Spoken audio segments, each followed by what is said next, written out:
Hello guys, it's your Amazon instructor, Mr. Bowie here. Today we're going to talk about what JavaScript functions are. So hopefully you guys were going back onto your previous lessons and kind of updating yourself about JavaScript. We have a long library and a lot of content to go over. So functions are a block of reusable code. One of the first rules of program is don't repeat yourself. If you find yourself rewriting the same lines of code over and over again, I mean there's a better way you can refactor or rewrite the code into a single function and reuse it anytime. We declare a function with the keyword function. Functions can take a list of input parameters and output a result. The inputs we give to a function are called arguments. The list of arguments function accepts is called its signature. When we use a function, we say we're calling a function. So note, when we say calling a function, you'll hear that a lot in JavaScript. When we call a function, we must use a signature. For example, if function is defined to take 3 arguments, JavaScript will throw an error if we only pass in 2 arguments. So a function can result with the keyword return. A function also can return nothing but omitting the return keyword. So here we have our first one, which is the function keyword. Number 2, the name we choose for the function, which is demo. The 3, the arguments the functions take as the input. This is known as a signature. So 3, input 1 and input 2. And then number 4, the code block that contains the function details. And then return. And then 5, number 5 would be the return keyword that return the results. So number 4, the code block that contains the function details. See here you have your variable result equals input plus another input. So something that can confuse a new student is the name of the arguments used when creating a function. It's easier to confuse arguments with variables. Remember that the input a function takes is called arguments. Take a look at this example. So here, take a mental note of this example and this example also. You kind of know that there's going to be a console log output right here. So in the code above, on the left, we create variables x and y and assign their values. Next, we define a function. In the first glance, it looks like we're passing x and y, but because we're defining the function, it looks like not the same x and y variables. But because we're defining the function, this is not the same x and y variables. They're arguments. We can name the arguments anything we want. The code on the right produces the same exact results on the code on the left. So to prove how it works, we can pass 10 to our function and get the result 20. Then pass x and y, the variables created on the top of code, and get 5. Download this type of file through Ancora and go ahead and attach it and upload any type of work you can. So here, pull up our software, and we're going to talk about function that our function JavaScript. So in here, right, in our HTML, we go ahead and source it to our JavaScript external file, and then our external file will have a function here. Here you can see there's a function demo func, input 1 input 2, variable result equals input 1 plus the input 2, return the result, and also have another variable equal to demo function, have it out in the console log. And here it just say that 5 plus 2 is 7. So this means there's a comment. Here we have my variable equals demo function 8 and 9, console log it out, 8 plus 9 is 17. My variable equals demo function hello world, console log this. So JavaScript doesn't care if we're adding numbers or combining text. It combines 2 pieces of text together. This function has a signature that takes 3 arguments. So here there's 3 arguments. It's A, B, and C. Variable results is that equals A plus B plus C equals result, return result. Another variable, another function, 3 functions here. And we're just going to add this function and minus this function, which is equals 2. And here, these are the 3 variables. Variable y equals x. X is equal to 2 and y is equal to 3. We're defining a function. The x and y's are not variables, they are arguments in the function signature. So this function x and y, the variable result is equal to x plus y, return the result. And this is variable equals this function 10, console log it out. So here you'll have 20. When we call this function, we could push this in the variables. That variable equals this function x and y, console log it out. 3 plus 2 is equal to 5. And a function does not have to return data.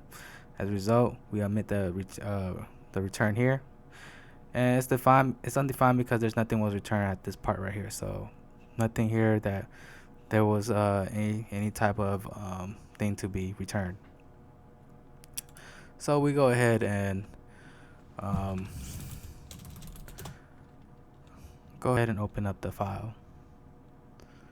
So it is called jsfunction.html, and then if we go ahead and open the console, we get exactly what the output was during our algorithm and our processing in our coding style.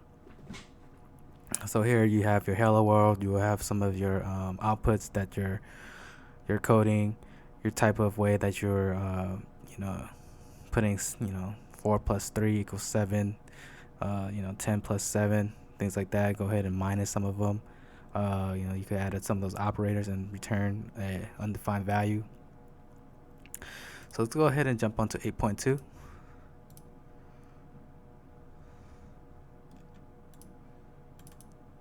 So here in this lab,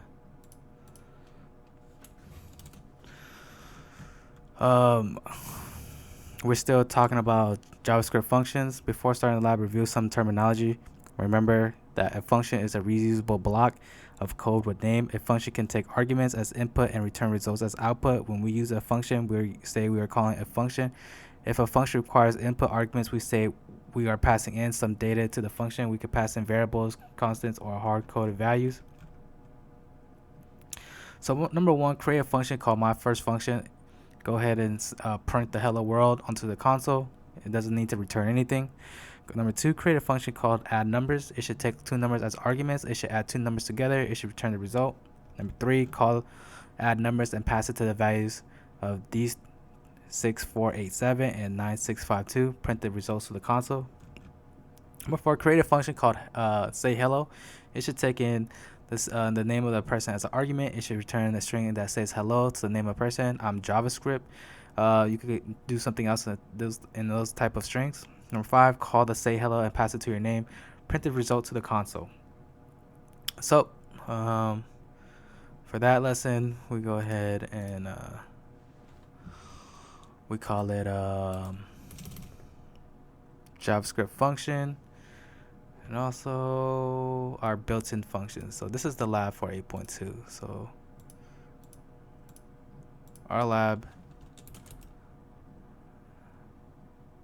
8.function.html. Open up the console, and here you'll see that it says hello world. There's some type of it passes through some of the integers, and also another string right here that says hello Lana, I'm JavaScript. All right, so that's how I want that to come out as. In our next lab, we'll go ahead and do 8.3 built-in functions, right?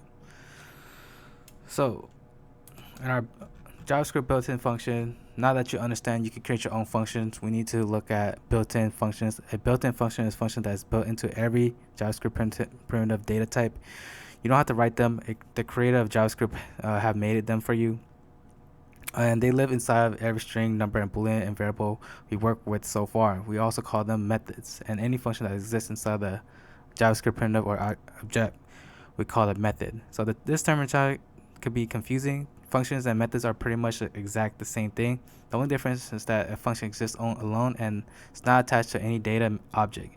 A method is just a function that lives inside a data object. So built-in functions or methods give us a large set of tools for working with our variables. We'll use a method by typing this code: variable name dot method parentheses comma string methods. So here you have your built-in functions, you have your purposes. So here our built-in functions will be split, characters to split on, replace, letters to replace new letters, slice, beginning and end. Now this is going to be an important factor: slice, index of, letters to search for, to lowercase, parentheses, to uppercase, parentheses, includes, parentheses. And the purpose of each of these will be pertaining to this. So split will have a string into two or more pieces of a certain character or letter. Replace this letter or letters with something else. Slice, create a new string that starts here and ends there. Find the position of letters in a string. Convert the string to all lowercase. Convert the string to uppercase. Check if the text contains a string and returns true or false. So common array methods. So you're gonna have some of these advanced type of techniques here in built-in functions would be reverse, pop, push, shift, and unshift. So the purpose of this is to reverse the order of the array. Your pop, take the last value out of the array. Push, add a new value at the end of the array. Shift, take the first value out of the array. Index shifts down to one of the index positions. And unshift, add a new value to the beginning of the array. Everything shifts on one index position. So notice here, to best understand, it's best to see the action by downloading the example of built-in functions. Download the example and see how it works. Grab a feel of it. There are many more functions that are listed here. Complete list is available at some of these great websites called W3 Schools. Finally, in addition to methods and everything, number and array data type, there are also global functions and math methods that are also used for process data. So here, go ahead and check out some of these right here. So here you will have your JavaScript array references. You know, you can check it out. This is going to be your array. So here you have Saab, Volvo, BMW. That type of that will be in your array. You know, you have some of these like concatenate, joins two or more arrays and returns a copy of the join arrays, and you have a little bit more than you could use of. So go ahead and try to kind of get a little bit of your feel. So here's an example of a slice. So here it will slice down. Click the button to extract the second and third elements from the array. So here we have orange and lemon, just because that's where orange and lemon, we called out that 1 and 3, so 0, 1, 2, and then 3. So here we have 3. Let's click on the button to extract the second and third elements from the array. So here this is a second and third element.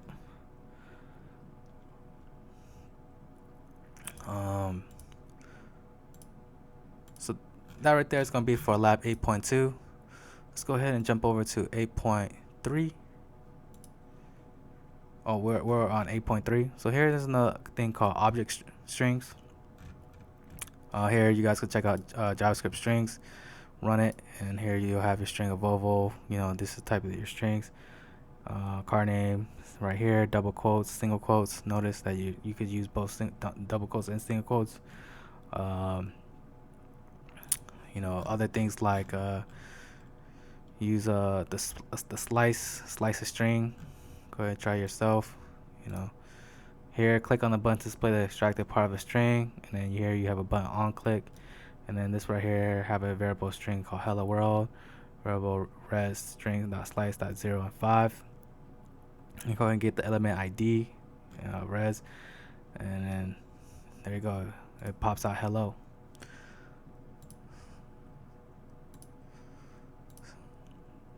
And then we're going to have also a JavaScript number reference. So here, go ahead and try it for yourself. Run. Numbers can be written with or without decimals. So here you could exactly have a number with decimals, 3.14 and also 3. You just go ahead and get element ID, and you call out x plus y.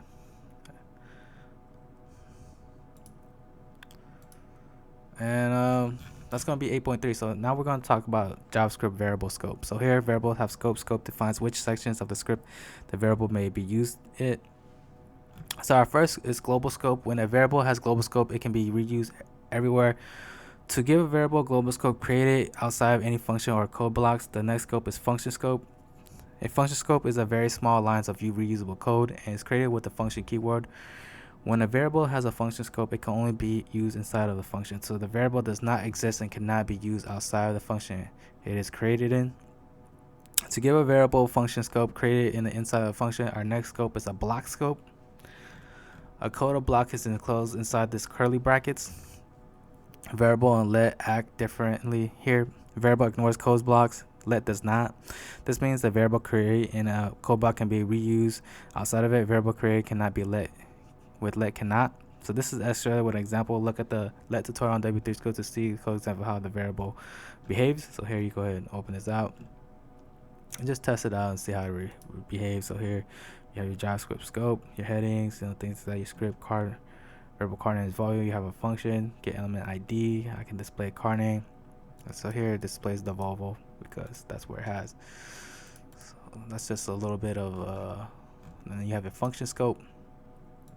Here you have an undefined, because so here is called type of car name plus car name. So here you have a string Volvo and you have an undefined type car name. Demo 2. Alright. So redeclaring variables, here you can redeclare variables. So here variable x is equal to 10, here x is equal to 10, here variable x is equal to 2. You go and just redeclare that x is equal to 2, because this is it reads the code, reads from top to bottom. So that's just a little bit about how we're going through our key terms: global scope, function scope, and block scope. Let's go ahead and over and test some of the 8.3 methods that we learned in here. So we go ahead and have our JavaScript, which was, we've learned a lot about built-in functions, which we were doing. So if I open up our built-in function, .html, go ahead and open it up. So here, it was just looking for, let's go ahead and look over some of the codes over here. So here we start off with usestrict, then we have some of our let org text is equal to, here's a string, same thing here. Here we have org text dot place. Here we have two, dog and cat, and then we have open up to a log console. If we have it side by side,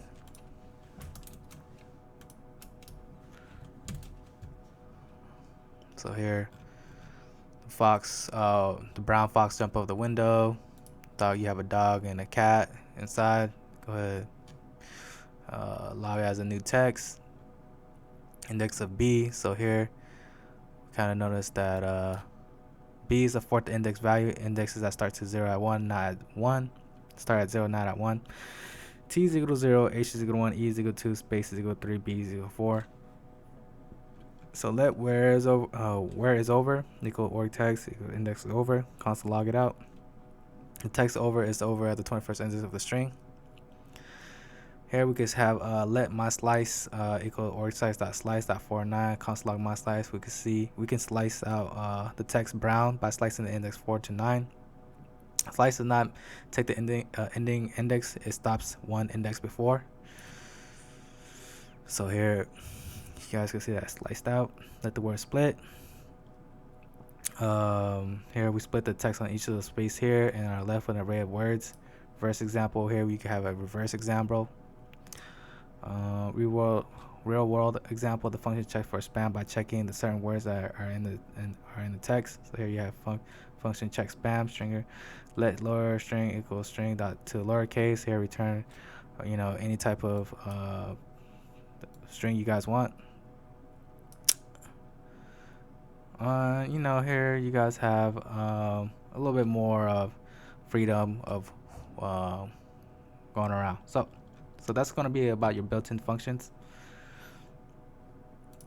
And our variable scope. So let's go ahead and jump over to 8.4, which is JavaScript Objects. So objects are complex data. So far we look at basic forms of data in the JavaScript: strings, text, numbers, booleans, and our undefined data type. These data types are called primitive data types. When we want to create more complex data, we can store in a JavaScript object. A JavaScript object is made up of key value pairs in other languages such as Python. This is also known as data, dictionary, or hash tables. But in JavaScript we call them objects, and here's a look why.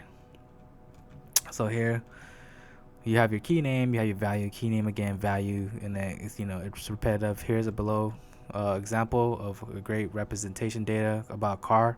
A JavaScript object is a great way to do it because the car is more complex than just a number, date, or text. So here, take a kind of a mental note of what we're kind of dealing with. So here you have some of your make, model, some of the things that just have content inside what we're talking about. Go ahead and pull the make. So here it's going to have a make right here. And then go ahead and pull out again the year, so 1990. So here it just pulls out the for 1990. We can loop through the properties of object for with the for in loop. So here it's just telling us that the debugger will just go through the loop until it finds the type of value. So debugger listening and for help. So here it just shows that all the things that are listed out from here. Now you just type in for key name in car console log, and then you go ahead and screenshot the object of the developer console. We can add onto an object after it's been created. So you have to create an object. The only property is add a new property B and assign it to a value. One last important feature of the object is that they can contain a function. When a function is stored inside of an object, we call it an object method. Here's an example. So here we have some object, and then down here, down below, we go ahead and continue it from variable dog. Then we have some of the content, and go ahead pull some of the console. This is name plus barks watch out. So Milo right here, name barks watch out. Lastly, in the code example above, you'll notice that the keyword this references the name property of the object itself. In this case, Milo the dog. In the conclusion, we use JavaScript and other group together related data into one unit. Doing this allows us to create complex units of data like cars, dogs, and everything else. And it gets, and you guys kind of see the simple, so you guys see the simplified version, but then it gets a little bit more complex than that when you guys are dealing with numbers and when you guys get a little bit up into the full stack development, FSD or FSC, the engineering. So here, let's go talk about the JavaScript objects. So here we have JavaScript objects. In this lab, create an object called movie star. The movie star object will have the following data: first name. So here, if I'll go ahead and open this up, JavaScript.object. Go ahead and pull up my console log. Right. So here, our first name, we have, called movie star. We'll have the following data, things like that.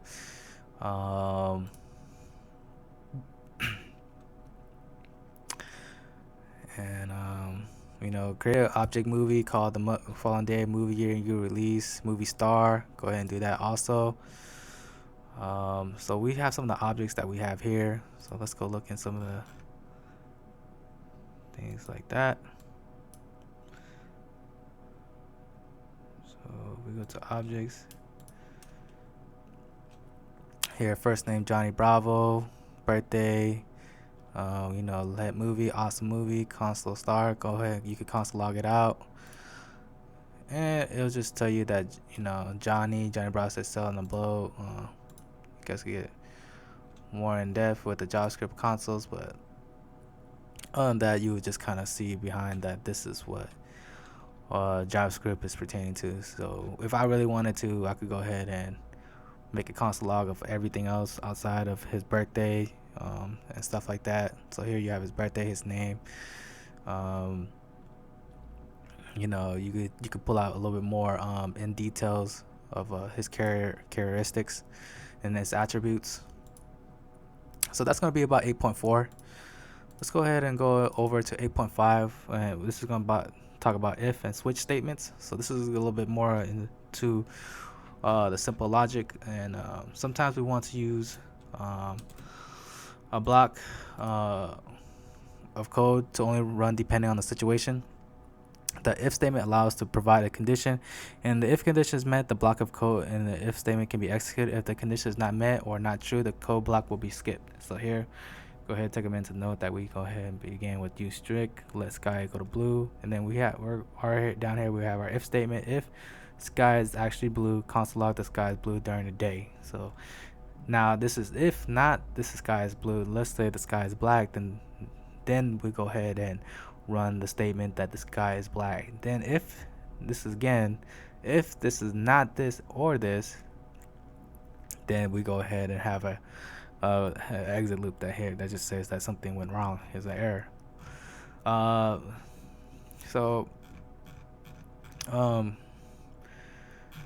We go ahead and talk about ternary conditions. So here, let age equals 30, let can be drive equals age 16. This can be a shortcut for writing an if else statement to assign the value. The code above says if an age is greater than 16, set the can drive to true, else set it false. It's the exact same as the longer code below. Same thing. But this is just a little bit more a way to kind of describe it a little bit in a kind of a defined value. So if age is greater than 16, then drive is equal to true, else you can't drive. Instead of here, let drive is equal to age smaller, true or false. And then you have your switch statement. So this is just one way to let it call the ternary conditions, which is a great way to put into your code. So switch statements, we could take another shortcut to writing multiple if else statements, which with the switch statement, a switch statement will compare a single value to many different test cases. So there's going to be a lot of times when you use the if statement, not so much for the switch statement. So you see every once in a while that the switch might be useful, and when it does, it's very powerful. So here, a switch statement will compare a single value to many different cases. So here you just have a single case that's comparing itself. So case strawberry, console log strawberry flavor soda, break, case apple. Go ahead, do the same thing repetitively. So it just opened out that it's a orange soda right here. So this is the console log that we found that was orange, and we go ahead and console log that out. Now, if this code, we test soda flavor for many possible values. Each code we test for it is case value. When one of the case value is true, we run the code for the case. Then we break or stop our testing. So break continue when running loops, functions, and switch statements. Break and continue are useful commands. Break us allows to break it out or stop what we're doing. The loop will end and the switch testing will stop. The function will exit. We'll use a break if the in the switch example above to break out the switch once a match is found. So continue is used in a loop. Stop executing a loop earlier. However, instead of completing ending loop, continue moves on to the next loop of the run. In the example below, line 50, our script is never executed when I is equal to 3. The loop skips ahead. So here we have if I is equal to 3, right? Continue down all the way here. So around 3 again. So continues are very one of those back and forth type of statements. So here, JavaScript if and switch lab. Go ahead and talk about begin this lab by typing the line of source of this line of code. Let use the random type of code. Let random number equals math.random. And here we go ahead and talk about statements. So I'm gonna go ahead and pull up my type of code.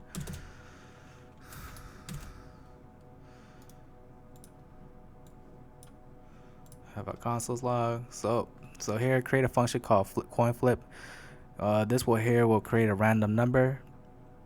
If the number created in the coin flip is greater than the value 2.5, we'll say the coin landed on the head. So here, if it's over than 0.5, if it's less than 5, then we call it tail. So here, it's already randomly having a 50-50 chance of heads or tails. And then go ahead and use a for loop to run it 10 times. And then you go ahead and check out this article down below if you guys need to learn a little bit more about this type of code called math random, which function returns a floating point number, pseudo random number for, in a range of 0 to less than 1, inclusive of 0 but not 1, with approximately uniform distribution over the range, which you can then scale to your desired range. The implementation selects the initial seed of the random number generation algorithm. It cannot be chosen or reset by the users. So here you could just have a run this type of function, get random integer max. So console log 0, 1, or 2, or 3. So this right here, console log 0, and this here console log 0, and then here console log decimal between 0 and 1. And here we just talk about syntax, some of the syntax, math.random. And you guys could use a little bit more in functions and details of how to get around.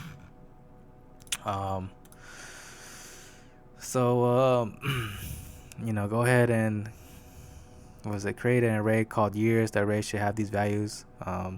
Here I have an array of 2000. Questions hit. Some of the answers can be found correctly by reading the MDM articles. So some years can be have the value between 0 and 3. So questions. So why do we write get random integer 0 and 4 when assign values to the some year? So anyways, so I want to end on that note on our instructions and our classes. That I hope you guys stay healthy, stay well, and see you guys soon.